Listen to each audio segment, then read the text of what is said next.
பிரியமானவர்களே, இயேசு கிறிஸ்துவின் இணையற்ற நாமத்தில் உங்களை வாழ்த்துகிறேன். இந்த மன்னாற்றுடைய இன்று டெய்லி பாட்காஸ்டை கேட்கிற உங்கள் ஒவ்வொருவரையும் கர்த்தர் ஆசீர்வதிப்பாராக.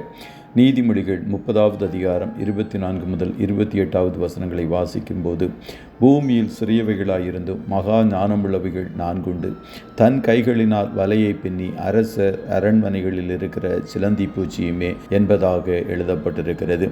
ஞானமுள்ள சிலந்தி பூச்சி, வைஸ் ஸ்பைடர் என்ற தலைப்பின் கீழ் இன்றைய மன்னாவை தியானிக்கப் போகிறோம். உங்கள் கைகளால் ஒரு சிலந்தி பூச்சியை பிடித்து கொல்லலாம், ஆனால் நீங்கள் அதை ராஜாக்களின் அரண்மனைகளில் காணலாம் என்பதை ஆகூர் நமக்கு நினைவூட்டுகிறார்.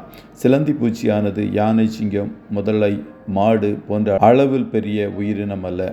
அதன் அளவு சிறியதாகவே இருக்கிறது. ஆனால் அது ராஜாக்களின் அரண்மனையில் இருக்கிறது என்று வசனம் கூறுகிறது. அதன் சிறிய அளவு காரணமாக உங்களால் முடியாத இடத்திற்கு அவைகள் செல்ல முடியும். நம் சொந்த எண்ணங்களில் நாம் சிறியவர்களாக தாழ்மையாக இருந்தால் நாமும் ராஜாவின் அரண்மனையை அடையலாம் என்பதை தேவஜனங்கள் அறிந்து கொள்ள வேண்டும்.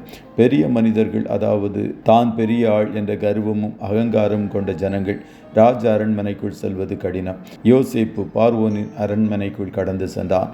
மொர்தெகாய் ராஜாவின் அரண்மனைக்குள் கடந்து சென்றான். தானியேல் மற்றும் அவனுடைய நண்பர்கள் ராஜாவின் அரண்மனைக்குள் கடந்து சென்றார்கள். இவர்கள் எல்லாருக்குள்ளும் ஒரு வித்தியாசம் என்னவென்றால், அவர்கள் தாழ்மையிலிருந்து வந்தவர்கள். ராஜாவின் அரண்மனைக்குள் கடந்து செல்வது என்றால் மிகவும் கடினம். ஆனால் நாம் நம் சொந்த எண்ணங்களில் சிறியவர்களாக இருக்கும்போது ராஜாக்களின் அரண்மனைகளுக்குள் நுழைவது எளிதாக இருக்கும். ஆகையால் தேவ பிள்ளைகள் எப்போதும் தாழ்மையின் சிந்தையை அணிந்தவர்களாக காணப்பட வேண்டும். பவுல் சொன்னான், நான் பாவிகளிலும் பிரதான பாவி, நான் அப்போஸ்தலர்கள் எல்லாரிலும் சிறியவன் என்றார். உண்மையில் பவுல் மற்ற அப்போஸ்தலர்களை காட்டிலும் சிறியவனா?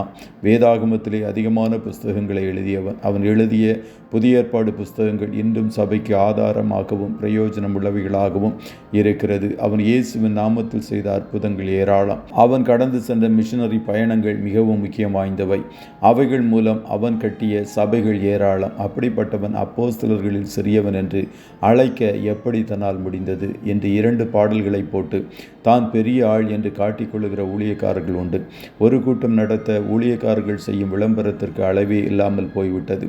ஒவ்வொரு நாளும் தாங்கள் நடத்த போகும் கூட்டத்திற்கு கவுண்ட் டவுன் ஸ்டார்ட்ஸ் என்ற விளம்பரம் தாண்டி கடைசி நாளில் ஒவ்வொரு மணி நேரமும் கவுண்ட் டவுன் ஸ்டார்ட்ஸ் போன்ற விளம்பரமும் செய்து தங்களை அடையாளப்படுத்தி கொள்ளவே சில ஊழியர்கள் எழும்பியிருக்கிறார்கள்.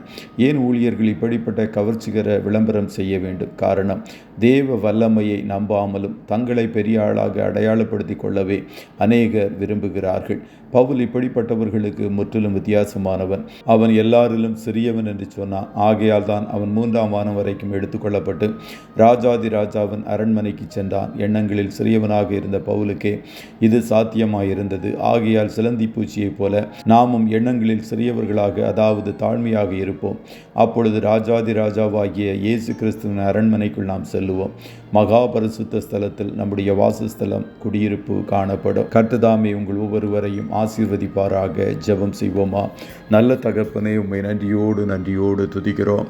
இந்த மன்னாற்றுடைய இந்த டெய்லி பாட்காஸ்டை கேட்கிற உடைய பிள்ளைகள் ஒவ்வொருவரையும் கர்த்தர் நீர் ஆசீர்வதிப்பீராக.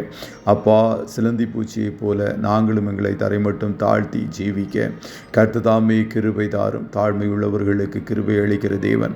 தன்னை தான் தாழ்த்துகிற எவனும் உயர்த்தப்படுவான் என்ற வார்த்தையின்படி உம்முடைய பிள்ளைகள் தங்களை தாழ்த்தும் போது இவர்களை உயர்ந்த ஸ்தானங்களில் ஏறியிருக்க பண்ணுவீர்.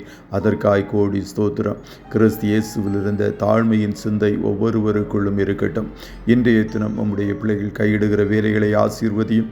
போக்கிலும் வரத்திலும் உடனிரும். கண்மணி போல காத்தருளும். ஆட்டுக்குட்டியானவருடைய இரத்தத்தின் பாதுகாப்பிற்குள்ளாய் ஒவ்வொருவரையும் கொடுத்து இயேசுவின் நாமத்தில் வாழ்த்தி ஜெபிக்கிறோம் நல்ல பிதாவே. ஆமென்.